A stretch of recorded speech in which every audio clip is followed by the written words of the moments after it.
Be held on Friday, September 21st at 10 a.m. at Holy Name of Jesus Church in Valhalla, New York.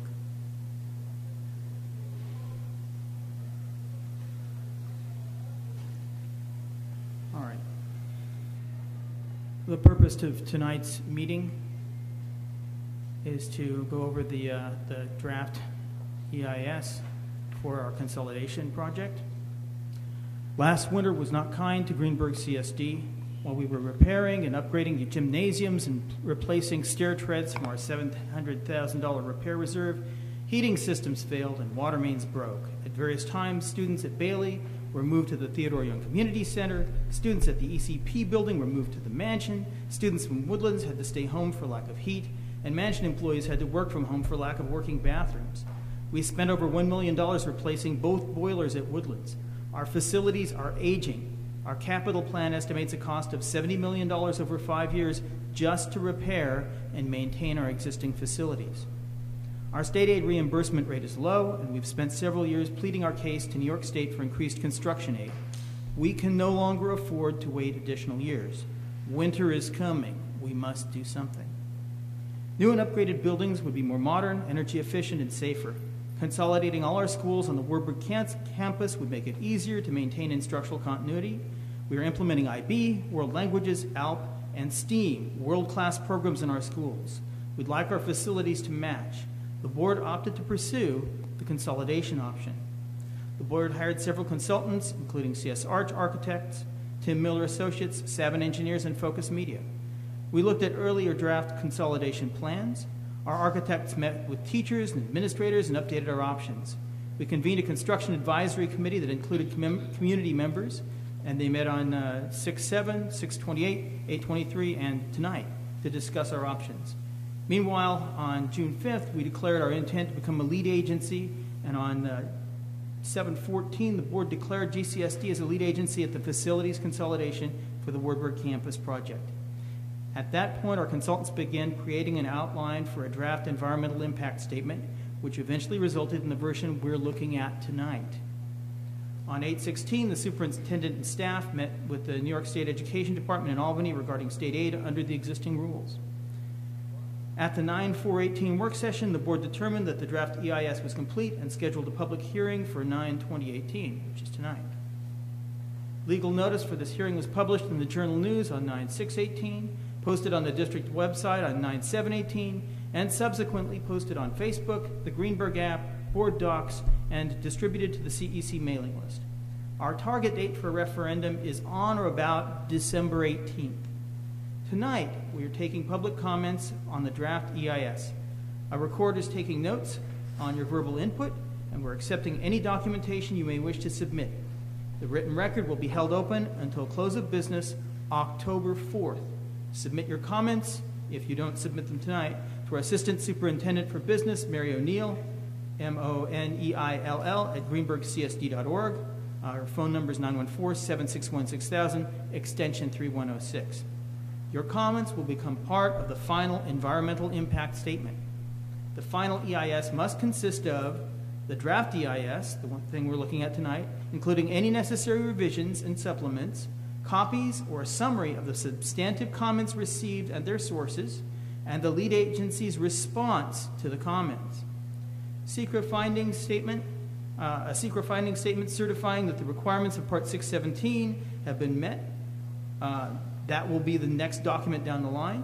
A positive finding statement means the project or action is approvable after consideration of the final EIS and demonstrates that the action chosen is the one that avoids or minimizes adverse environmental impacts presented in the EIS and weighs and balances them with the social, economic, and other essential considerations. If the action is not approvable, a negative finding statement documenting the reasons for the denial must be prepared.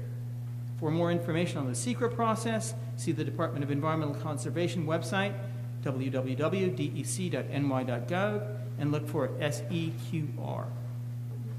The draft EIS was prepared by Frederick Wells, Senior Planner at Tim Miller Associates.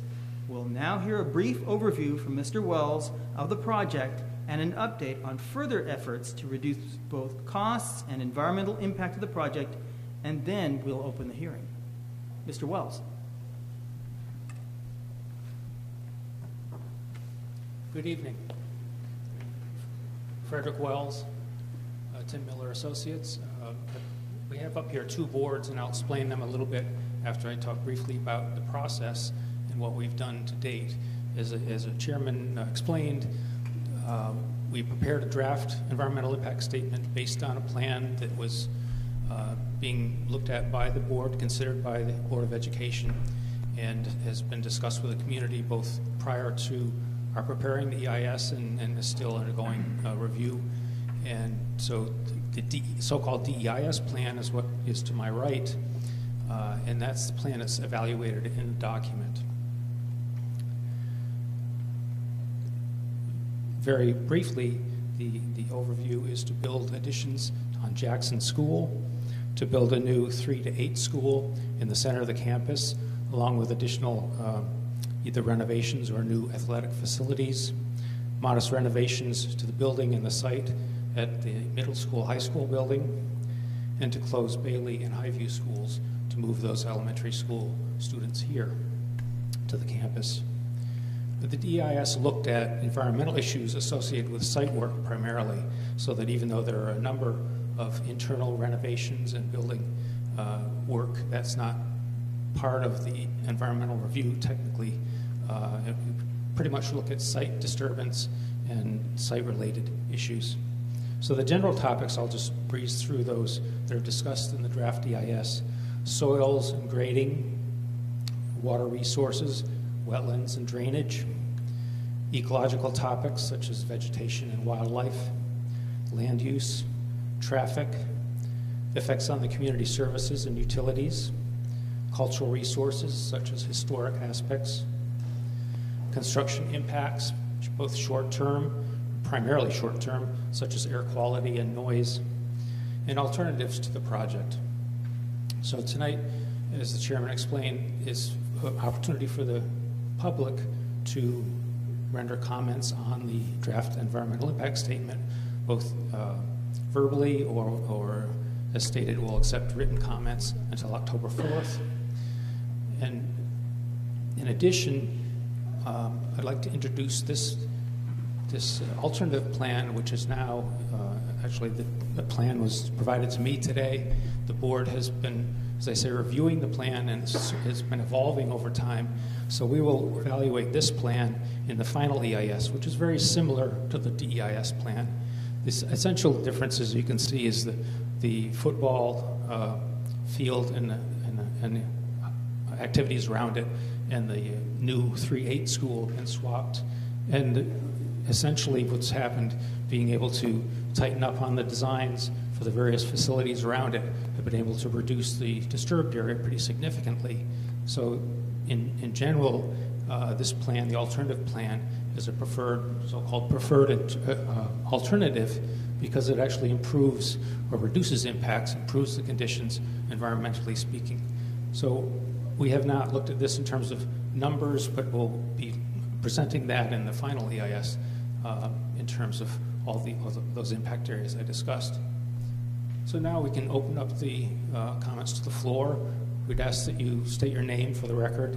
The minutes will be taken by the stenographer so that we have a written record of what's being said, and the final EIS will respond to all the comments we received tonight and any written comments.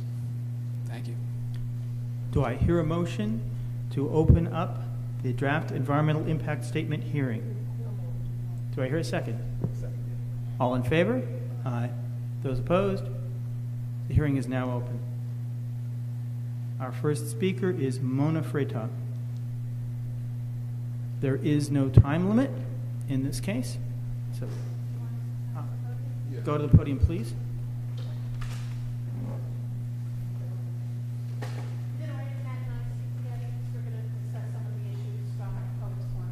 Go ahead. So that's Mona Freitag and Nat Federici. Okay.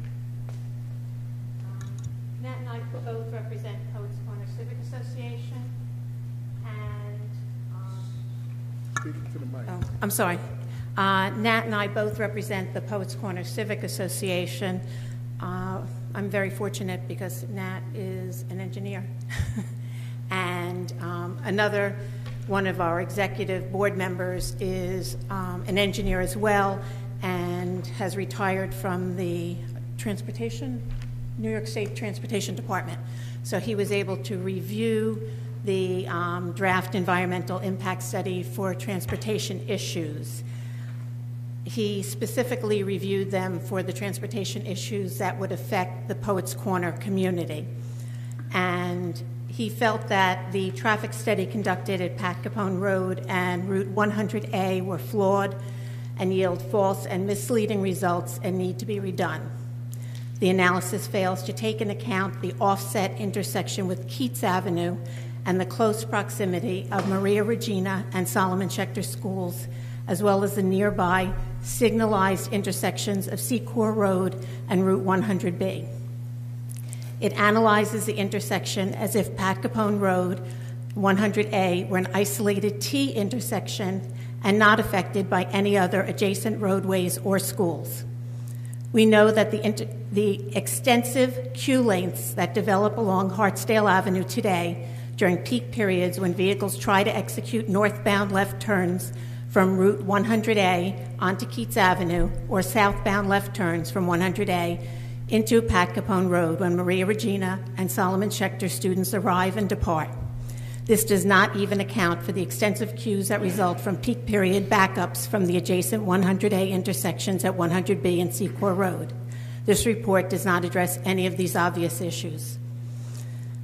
Despite the flawed items that I've already said, the DEIS still acknowledges that the intersections of Pat Capone Road and State Route 100A will fail to function satisfactorily during the AM or the PM peak hours. And we know that there's going to be a 25% increase once the schools are opened. This is not going to work in any situation for a Poets Corner Civic Association. We're going to be landlocked. We'll never get out of our environment. We have to come up with another solution here for an egress and a way in to the schools. And I don't know what the solution is, but we cannot continue to funnel everybody in through Pat Capone Road. Somebody has to come up with a solution here, and I'm not a transportation engineer, but I don't want to have to spend the rest of my life in my house either. I'd like to be able to get out of there. And people have to go to work at the same time that the kids are going to school. So let's put pen to paper and think about it now while we still have an opportunity to do so before we get to the final plan for this. That's all we're asking for you guys to do. It's not an intersection all onto itself. Keats Avenue comes out onto West Hartsdale there. We already have 2 schools and a 3rd school, and now you're going to put another school building onto the property, and everybody's coming here at one time. It's an impossible situation for us. We need to get out, and you have to take that into consideration. Now, Nat is going to speak to some of the other areas besides traffic flow that we found some issues with the DEIS report.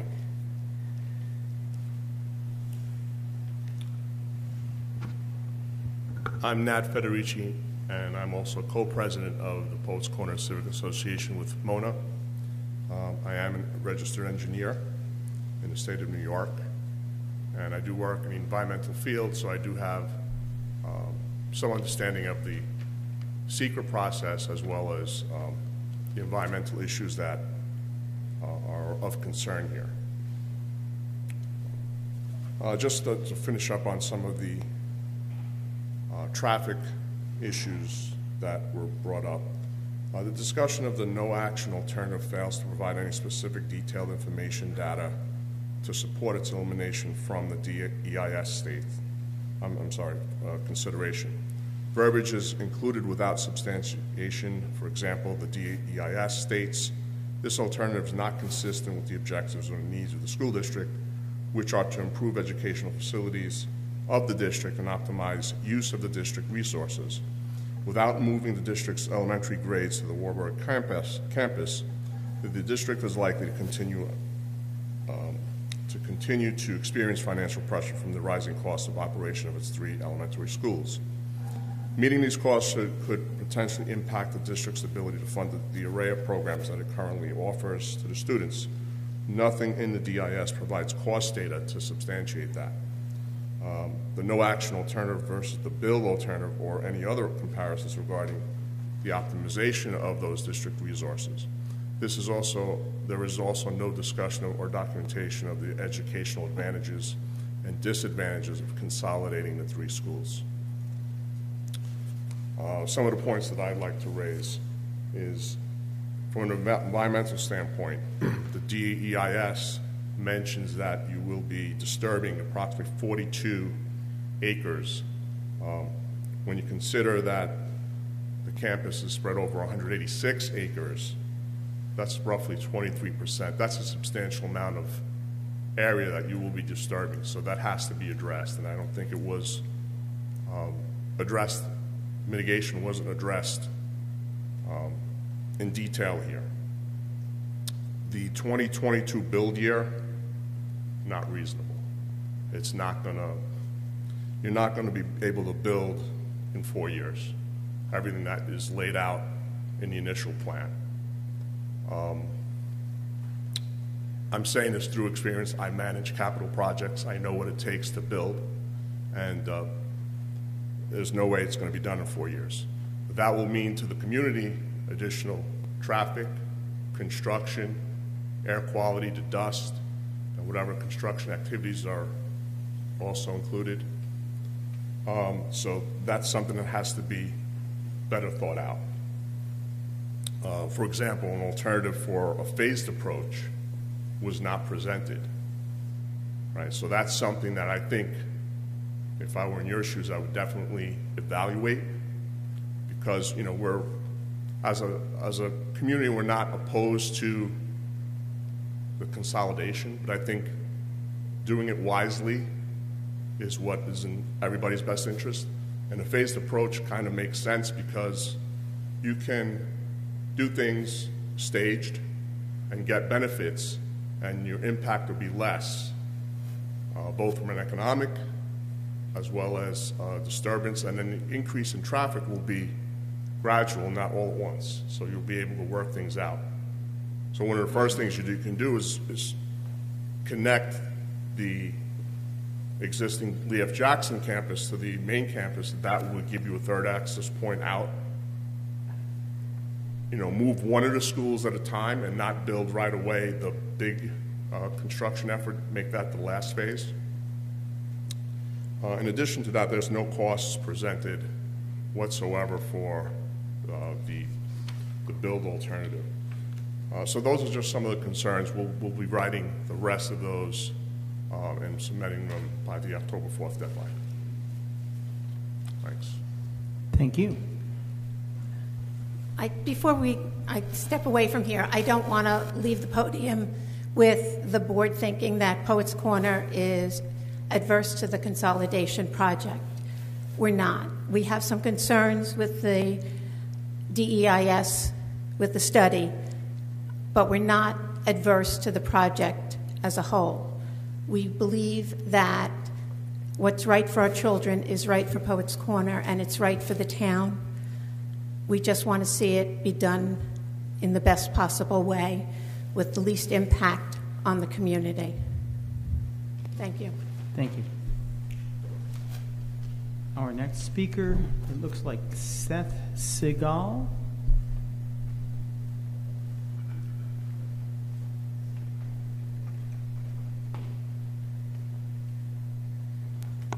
Hi, my name is Seth Siegel. I'm at 1 Midway Road, and I'm a member of the board of the Juniper Hill Civic Association.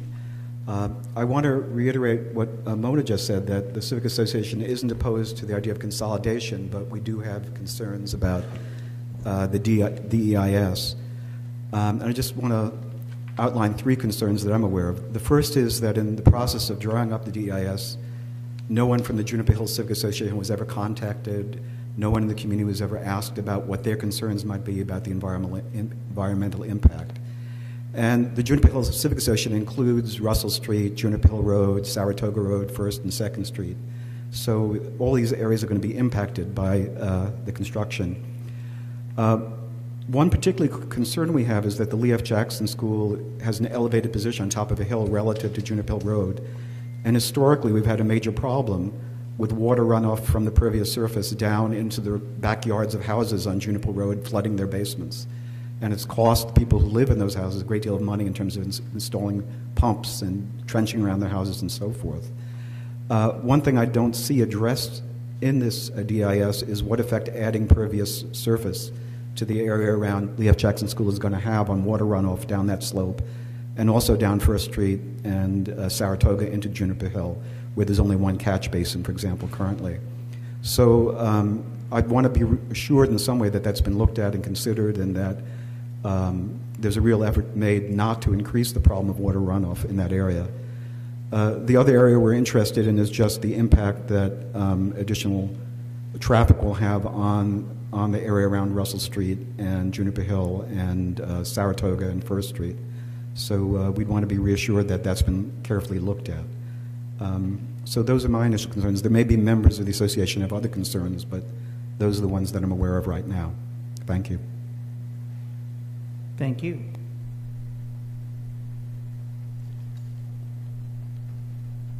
I think the next speaker, it looks like, is it Manny Arises? Yeah. Okay. Manny.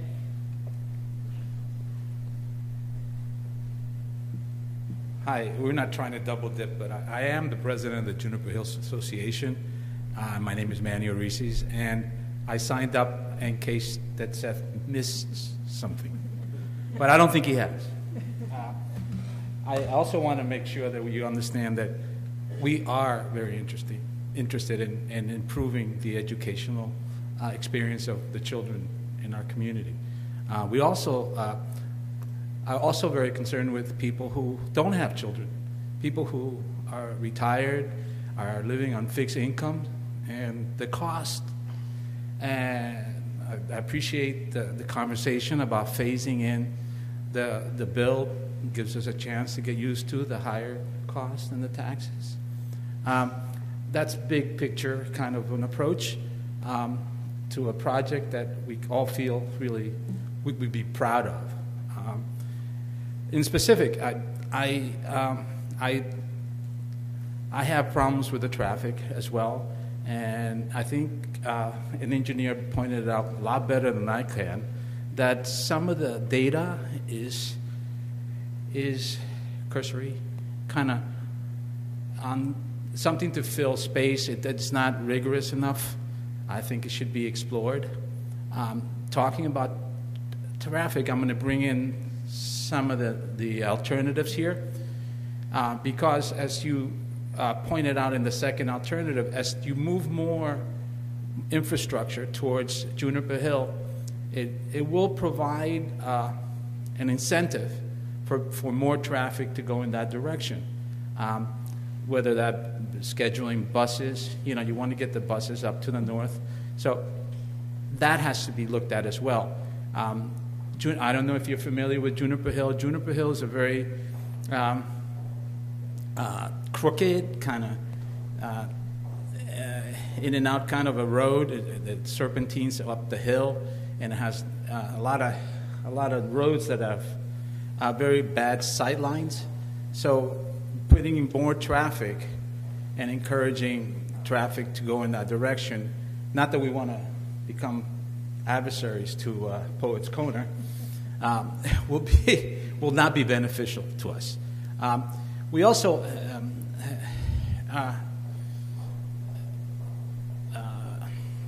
there are other things about the traffic that I get concerned with, but I'll move on. It should be looked further. And the question of the runoff, impervious surfaces will be a problem, and Seth pointed it out very clearly. Also, the buffers. I think the homeowners expect a certain kind of respect to not only their daytime living, but also their weekends. as you put more activities into that side of the campus, there will be a lot more noise, whether it's through traffic or through activities like games. I'm a big advocate of sports in high schools. My children all played sports, and they benefited from it. At the same time, again, we have to consider all the groups that are living in our area. Some people, you say, well, school, this happens during the day. Yeah, but some people don't go out of the house during the day. Personally, I don't live close to the school, but my office is in my home as well, as you know, if you're retired. By the way, thank you for not having a time limit.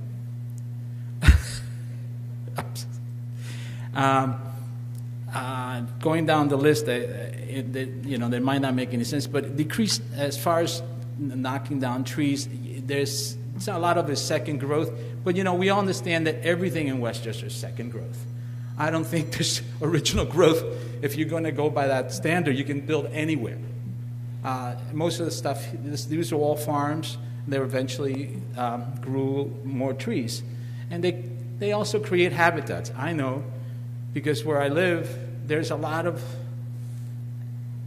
little creatures that are a nuisance as well as a joy. But what happens to those little creatures when their habitats get eliminated?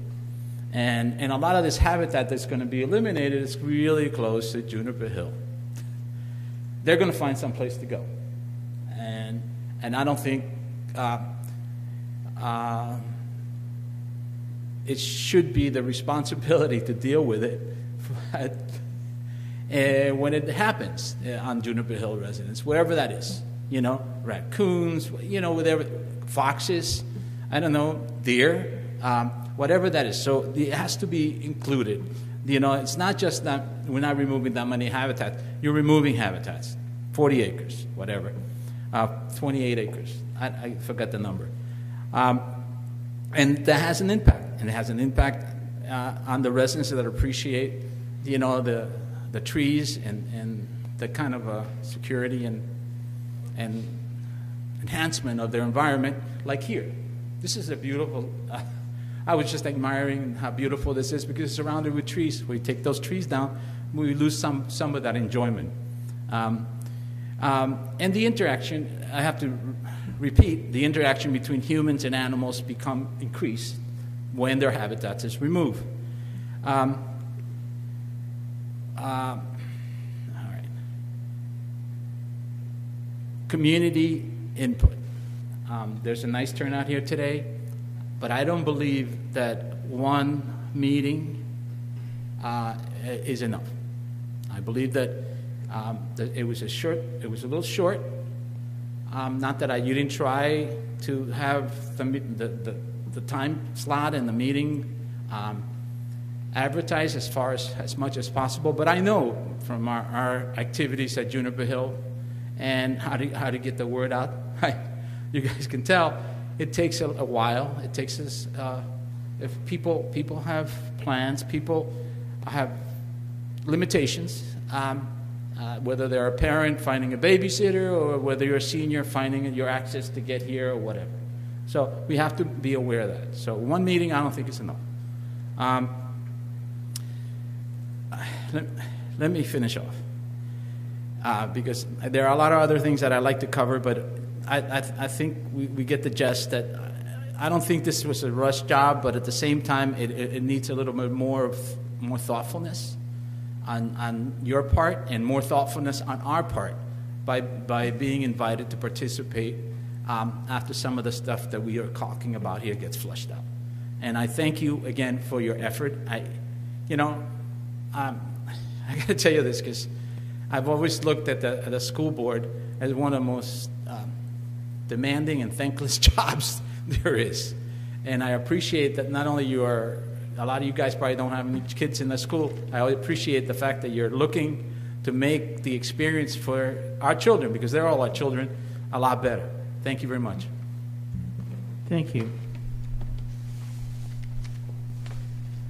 That's all the people that I have signed up. Does anyone else wish to speak? All right. Good evening. My name is Ed Rush, Chief of the Hartsdale Fire Department. I did have the opportunity to comment on the plan for the consultant, but I just wanted to reiterate on my comments here tonight because it's extremely important. The biggest concern of the fire department is an adequate water supply, because as I'm sure the board is aware, we've made you well aware there's a woefully inadequate water supply for the high school right now. And anything that's built has to include a dramatically increased water supply, both for the new buildings and the existing buildings. Any kind of capital project like this has to include adding a fire hydrant in the rear area here. We've been asking for that for years, but there's absolutely no fire hydrant anywhere in the area by the boiler rooms, the kitchen, and all that. Even if there's not any kind of major changes to this building, that has to be included in the project.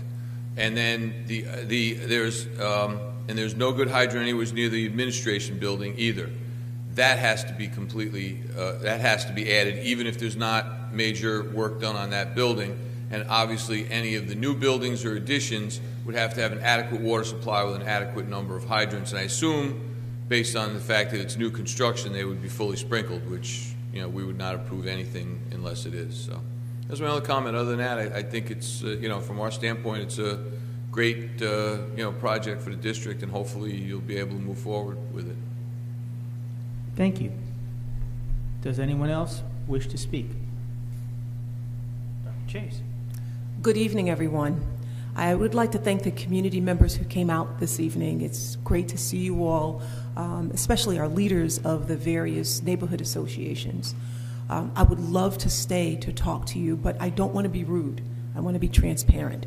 We lost a colleague Monday evening, and she is actually being viewed as we speak. We are going to leave Ms. O'Neill, Mr. Falcone, and myself. We only have less than an hour to say goodbye to a colleague. And so there will be ample time for my administrators and I to meet with the various neighborhood association groups who are here. But I just offer you my apologies in advance that we have to leave to say goodbye to a colleague. So I hope that you do understand our hasty exit. And again, I thank you so much for your input, and I thank you so much for being here. And I look forward, along with the board, in meeting with you in the future and discussing the plans of Greenburgh Central School District. Have a good evening, everyone. We have one more speaker.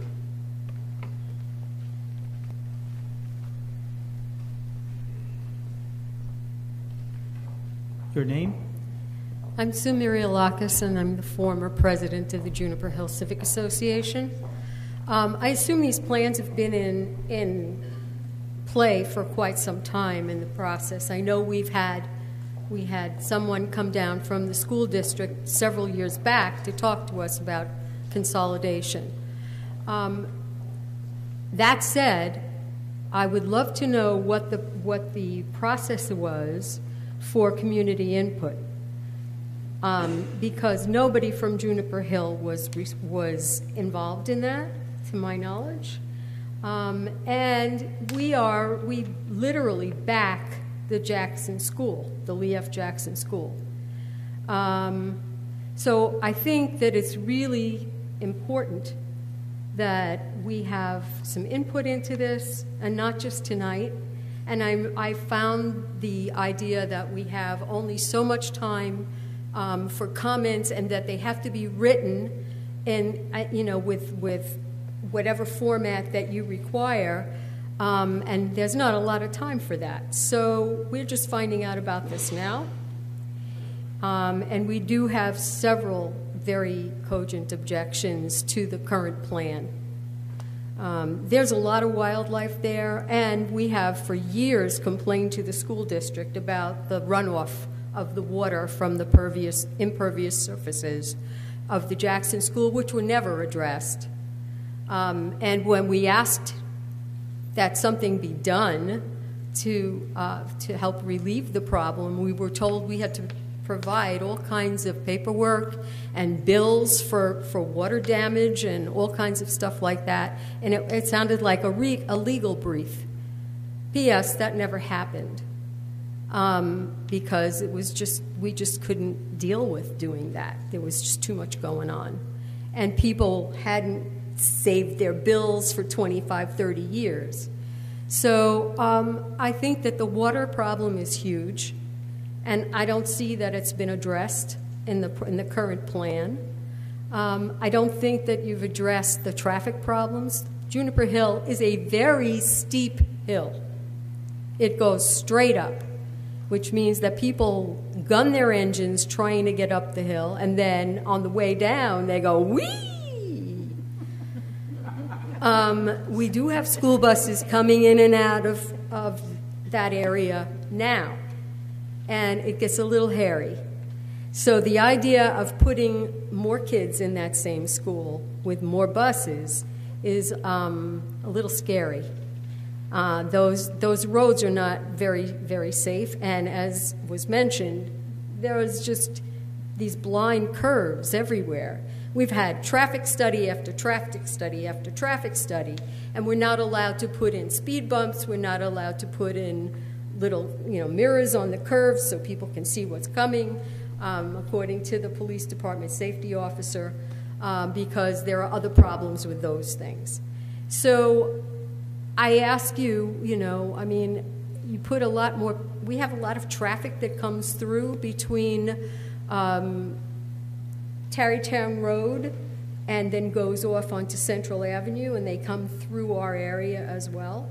So we get a lot of crazy traffic coming from there, and they don't live in our area.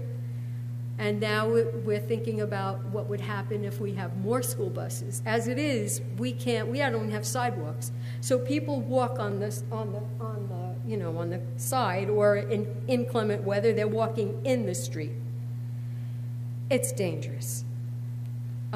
We are trying to get sidewalks on one area of Juniper Hill that goes down Fair Street, because the kids walk up Fair Street or down to Fair Street to go through Olivia Hooker Road, which has never been paved, to the school campus. It's just a dangerous situation, and we're still trying to address that with the town. And now you're going to add to it in terms of the traffic, and there's no provision for anything. I mean, the school district sort of looks at its own campus, but it doesn't really look at the surrounding areas, and we are very close. The kids use that pass-through. There's like a path through the woods behind Lee F. Jackson that goes down to this campus. So, I mean, there's a lot of stuff going on, and I'm not at all sure that this has been addressed in the plan. And yes, I'm a former educator. I want the kids to have the best. We all do. We know our kids are our future. But we need to make sure that they are safe in terms of their, going and coming to the school. Thank you. Thank you. Does anyone else who hasn't spoken wish to speak? All right, come on up. Kurt, this is something I noticed.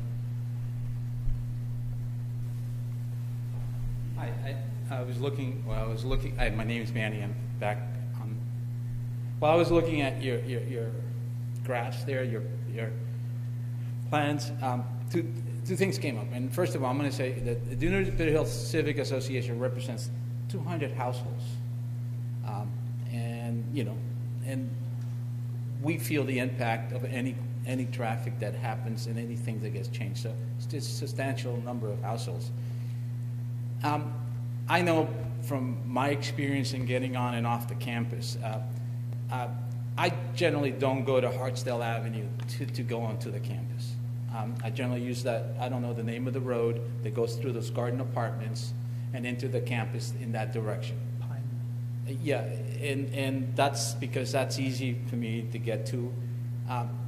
And while I do this to get on the campus, I also notice that there are people who go from Hartsdale Road through the campus and down to that Pinewood Road. It's used as a shortcut, okay? I know for a fact, because people already do it on Juniper Hill Road. They use, as Sue mentioned, as a shortcut from Tarrytown Road down to Central Avenue. It will become a shortcut for people. Reiterate, when the traffic backs up and people find it easier to cut through the campus when they're heading north, instead of going down to Dobbs Ferry Road, they're going to use using the campus as a cut through to go to Juniper Hill Road and get onto Tarrytown Road going north. That has to be also calculated. Thank you. Thank you.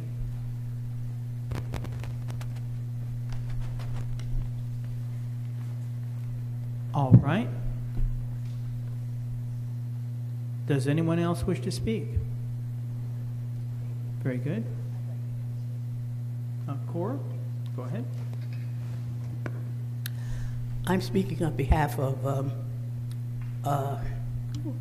Ms. Ruth Mitchell. She left me a message on my machine, and she's extremely